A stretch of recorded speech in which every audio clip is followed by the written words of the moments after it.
ഇടുക്കിയിൽ വികസനം നായകന്മാർ പറഞ്ഞു.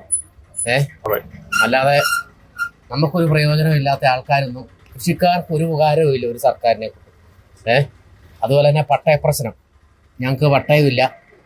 ഞങ്ങൾ എന്തെങ്കിലും ഒരു ആവശ്യത്തിന്, ഞങ്ങളൊരു ബാങ്ക് ഇടപാടിനോ അല്ല കൃഷി ഓഫീസിലോ ഞങ്ങൾക്കൊരു പെൻഷൻ കിട്ടാനോ എന്താവശ്യത്തിന് ഞങ്ങൾ ചെന്ന് കഴിഞ്ഞാലും ഞങ്ങൾക്ക് ഒരു യാതൊരുവിധ ആനുകൂല്യങ്ങളും ഈ സർക്കാരിൻ്റെ ഭാഗത്തുനിന്നോ ഈ രാഷ്ട്രീയ പാർട്ടികളോ ആരും നൽകുന്നില്ല.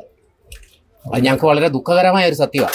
ഇതേ ഞങ്ങൾ പാലളക്കും. ഇപ്പോൾ പാല് കൊണ്ട് 10 ലിറ്റർ പാല് അളക്കുന്ന പശുവിന് കൊടുക്കേണ്ടത് 8 ലിറ്റർ കാലിത്തീറ്റ കൊടുക്കും. 8 കിലോ കാലിത്തീറ്റ കൊടുക്കും. ഈ കാലിത്തീറ്റ കൊടുക്കണമെങ്കിൽ അത് കഴിഞ്ഞിട്ട് ഞങ്ങൾക്കൊന്നും മിച്ചമില്ല, ഒന്നുമില്ല, വെറുതെ പണി എടുക്കുന്നു. അങ്ങനൊരു അവസ്ഥയാണ് ഞങ്ങളുടെ.